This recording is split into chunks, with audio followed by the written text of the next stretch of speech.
Gracias por acompañarnos en este su programa Acceso Directo, un programa para divulgar el trabajo de nuestros científicos, nuestros investigadores y nuestros académicos. Y el día de hoy vamos a platicar con la doctora Ischel Mariel Ruiz Hernández, que estamos en el campus de Ciencias Biológicas y Agropecuarias de la Facultad de Medicina Veterinaria y Zootecnia, por supuesto, de aquí, de la UADY. Y el tema que vamos a platicar con la doctora Ischel, que por cierto está en su postdoctorado, es diversidad genética de mamíferos marinos. Doctora, gracias. Gracias a ustedes. Cuéntenos esto de los varamientos y muestreos que hacen con los organismos marinos.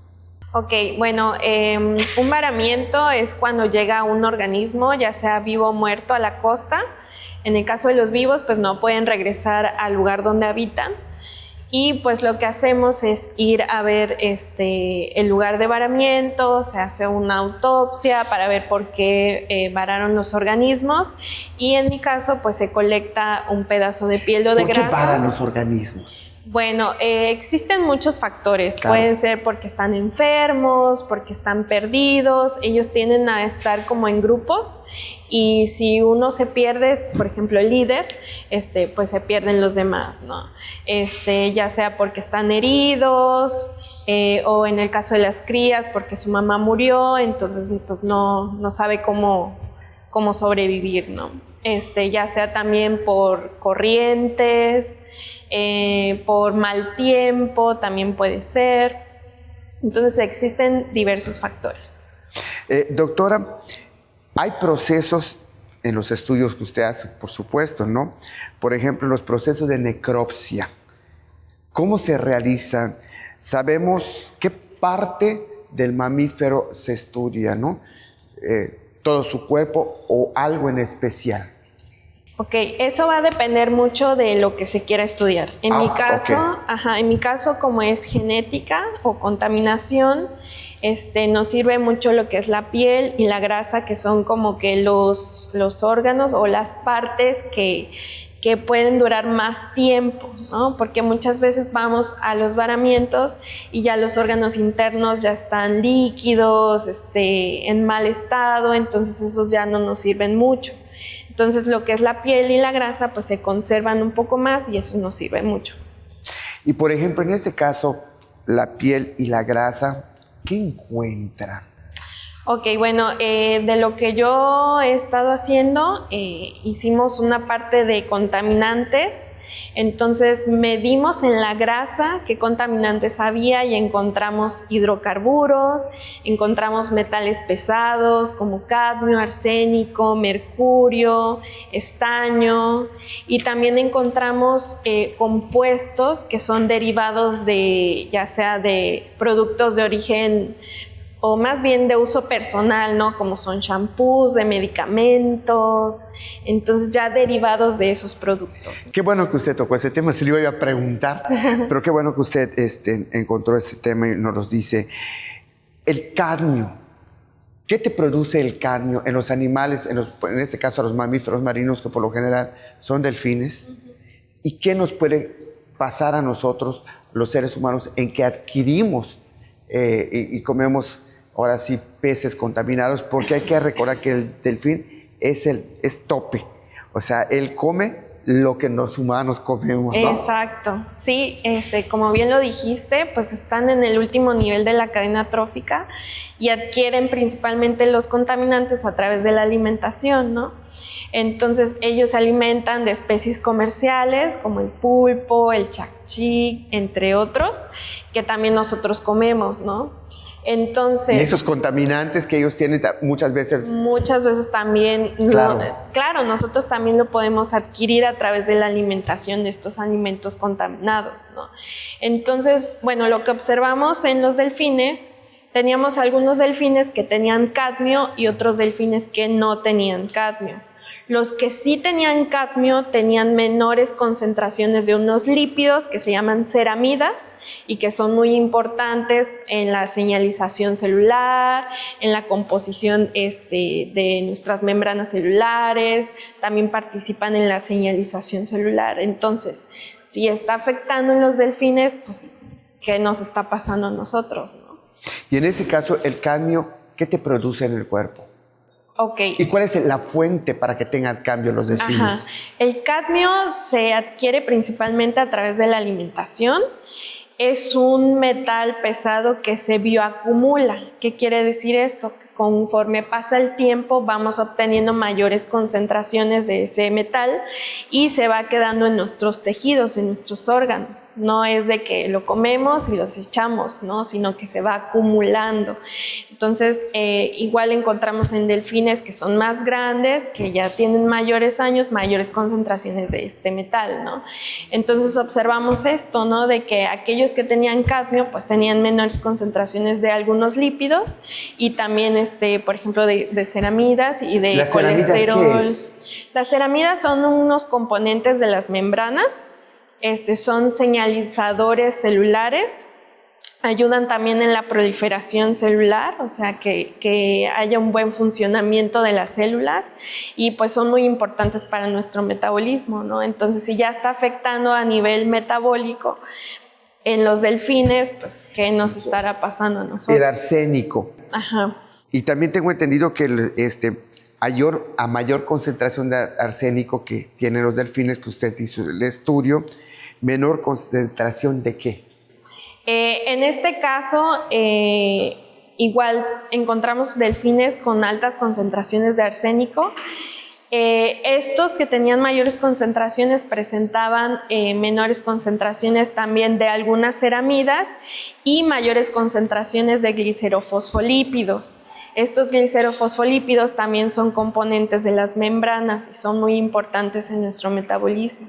Entonces también ya está afectando a nivel de componente químico y a nivel metabólico. Igual el mercurio, también había mercurio, ¿no? Ajá. Sí, encontramos mercurio en los delfines. El mercurio es el elemento más tóxico que podemos encontrar. En este caso no se hizo una correlación a nivel metabólico, pero sí se observó que entre mayor concentración de mercurio también encontramos mayor concentración de un compuesto que se llama 4-hidroxibenzoato, que es un derivado de los parabenos y de los cosméticos y todos estos productos de uso personal. Entonces, esto nos quiere decir de que hay una fuente de contaminación principal que nos está arrojando todos estos contaminantes. Y que el delfín come muchos de los productos, se alimenta de muchos productos. Exacto. Que nosotros nos alimentamos. Ahora, de unos contaminantes, por ejemplo, el mercurio. Uh-huh. Bueno, en los delfines hemos encontrado concentraciones muy altas de mercurio. En la piel y en la grasa, ¿no? En la grasa. En la grasa. En la grasa, sí. Y pues también otros compuestos, ¿no? Y pues el mercurio es súper tóxico.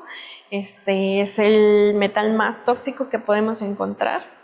Entonces, si ya lo estamos encontrando en delfines, que son organismos tope y que se alimentan de lo mismo que nosotros, pues también, ¿qué está pasando con nosotros? El plomo. Plomo, también encontramos plomo. De hecho, se comparó con las concentraciones de delfines de otros lugares, como de Estados Unidos, y las concentraciones que nosotros obtuvimos de delfines que han varado aquí fueron mayores que los de allá de Estados Unidos. O sea, que están más contaminados de plomo. Sí. Los delfines que van en las costas de Yucatán, sí, que en Estados Unidos. Sí. Encontramos mayores concentraciones en comparación que esos delfines. ¿Y cuál es la fuente? Pues hay muchas fuentes, ¿no? Las principales, pues los lixiviados de la basura, las aguas residuales, el uso de las baterías, también cuando se empiezan a degradar los compuestos como electrónicos, todo eso que desechamos, que se empieza a degradar, pues al final todo se filtra y va a parar al mar, ¿no? También en los hidrocarburos, en la gasolina, el diésel y todo eso, pues también tiene muchos metales pesados. ¿El estaño? Estaño también encontramos estaño, aluminio, arsénico, plomo, cadmio, mercurio, vanadio. Encontramos un montón de metales pesados en los delfines. Y cuando ustedes agarran un organismo vivo, ¿cómo lo estudian? Ok, bueno, primero hay que medirlo, ¿no? También detectar si tiene mordidas, si presenta alguna, alteración visual, se mide, se corta el delfín para observar sus órganos por dentro, a ver si tiene que parásitos o que si presentan sangre o una mordedura o algo, y pues de ahí se colecta, piel y grasa y se almacena en refrigeración para sus estudios después. Uh-huh. Y hay algo muy importante. Usted extrae el ADN del animal. ¿Nos puede recordar qué es el ADN? Ok, el ADN pues lo tenemos todos, ¿no? Es la secuencia de nucleótidos que tiene como todos los genes que regulan nuestra vida, ¿no? Toda nuestra información genética de nosotros, ¿no? Entonces sí, aparte de los contaminantes, pues también extraemos el ADN. ¿Para qué nos sirve a nosotros el ADN? Bueno, como nosotros no sabemos de dónde son esos organismos que varan, nosotros le extraemos el ADN, sobre todo el ADN mitocondrial, de la mitocondria. Eso se manda a secuenciar y nosotros comparamos con otras secuencias que ya están en internet para saber más o menos de dónde vienen esos organismos, ¿no? Y en este caso, el estudio de ADN que ha hecho, ¿de dónde son esas poblaciones de mamíferos marinos que han varado aquí, en la península? Hasta el momento de los que hemos analizado, pues encontramos que son de aquí de Yucatán, y tenemos otros delfines que comparten su ADN mitocondrial con organismos del Golfo de México. Uh-huh.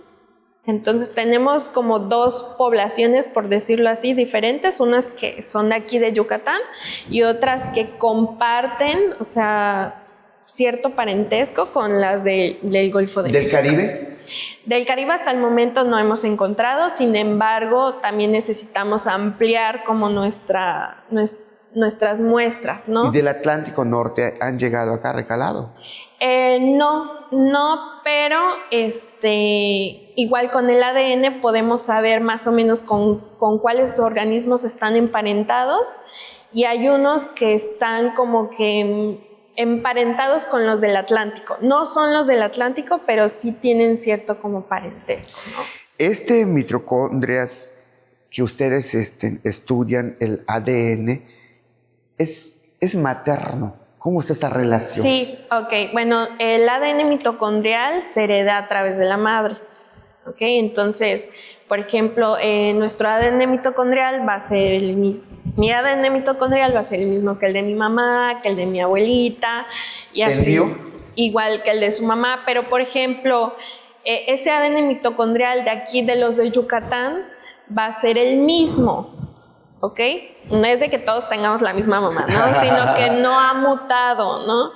Pero, por ejemplo, no va a ser el mismo que los de España, por ejemplo. En España su ADN mitocondrial va a ser diferente porque ya ha mutado por ya sea barreras geográficas, por el clima, por un montón de factores que hacen que el ADN mute, ¿no? Entonces, por ejemplo, aquí en este lugar vamos a tener un cierto ADN mitocondrial que va a ser muy diferente a los de España. Igual lo mismo con los delfines. Los de aquí del Golfo de México van a tener un cierto ADN mitocondrial que va a ser diferente a los del Atlántico, a los del Pacífico, y así es por eso que podemos ¿Y cuál es esa analizar. diferencia del ADN de los mamíferos marinos de Yucatán a los del Golfo? ¿Qué los hace diferentes? Ok, bueno, ese ADN mitocondrial está compuesto por algo que se llama bases nitrogenadas, ok, que es la adenina, la timina, la citosina y la guanina, ¿no? Entonces son como letritas, por decirlo así, ¿no? Se representa con letras, ¿no? G, C, T y A. Entonces, esa secuencia va a llegar en un momento donde va a haber un cambio de esa base nitrogenada, y al momento de comparar, pues no va a ser la misma, ¿no? Entonces eso es lo que nos hace como diferentes al momento de analizarlo, ¿no? Existen ciertos paquetes, ciertos programas en donde metemos esas secuencias y ya nos hace un diagrama donde separa por poblaciones a esos organismos. Incluso los mamíferos marinos que recalan o que están aquí en las costas de Yucatán tienen diferentes ADNs. Del ADN, sí. Bueno, en general el ADN por cada organismo va a ser diferente, ¿no? Del ADN mitocondrial es un poquito diferente, son ciertos genes los que se analizan y de los que nosotros hemos analizado encontramos como esos, como por decirlo, dos grupos diferentes, ¿no? Unos que sí son de acá de Yucatán, que no comparten ese ADN mitocondrial con otros delfines de España o de otros lugares, y tenemos otro grupo de delfines que sí se comparte con los del Golfo de México. Doctora, ¿hay nuevas secuencias de ADN mitocondrial en los organismos que usted ha estudiado? Sí, de hecho, bueno, no se han hecho muchos estudios de diversidad genética aquí en esta zona de lo que es Yucatán y el Golfo de México. Y lo que nosotros encontramos, de hecho, son nuevas secuencias que no están reportadas todavía en la base de datos. Claro. Entonces, igual son nuevos aportes, nuevos hallazgos y pues es muy importante saber ¿De qué organismos no están reportados y que usted está reportando?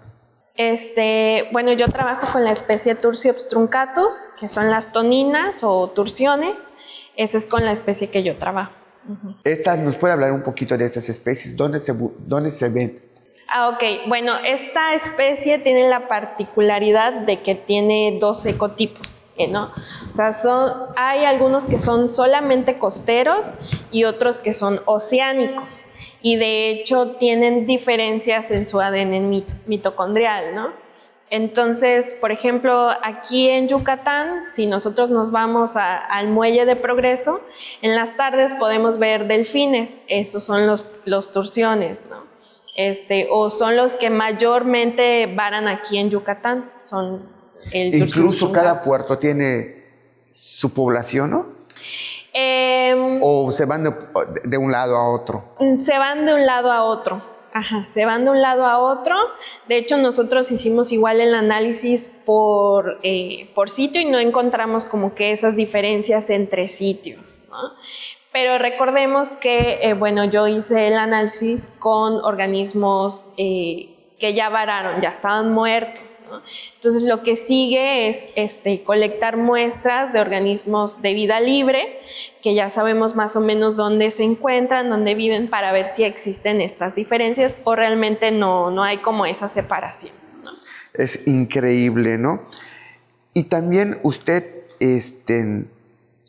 bueno, obviamente, en parte de este estudio, estudió mucho los lípidos. Uh-huh. Sí, una de las cosas que hicimos fue medir todos los lípidos que había en la grasa de los delfines y también algo que se conoce como metabolitos, ¿no? Que son como todos los productos de los procesos bioquímicos que tenemos en nuestro cuerpo. ¿Y qué proceso bioquímico y metabolitos tienen los mamíferos marinos? Ok, bueno, principalmente todo lo relacionado con las grasas, ¿no? Como medimos la grasa, encontramos muchos ácidos grasos, encontramos mucho triacilglicérido, mucho colesterol, encontramos en la grasa. Principalmente eso. Y por ejemplo, el colesterol se le puede desbordar a los mamíferos marinos, a los delfines, o todos tan regulados más o menos. Es que no existe como tal, así como nosotros, ¿no? Claro. Como que tanto de colesterol es buena cantidad, ¿no? Si se pasa de esto es mucho, porque realmente existen muy pocos trabajos sobre eso, ¿no? Okay. Ajá. Entonces no se puede decir si tiene mucho colesterol o poco colesterol, ¿no? Pero principalmente en su estructura de su grasa, pues encontramos eso, ¿no? Los colesteroles y triglicéridos. Doctora, pues de verdad, gracias. De nada, gracias a ustedes. Y a ustedes, gracias por acompañarnos.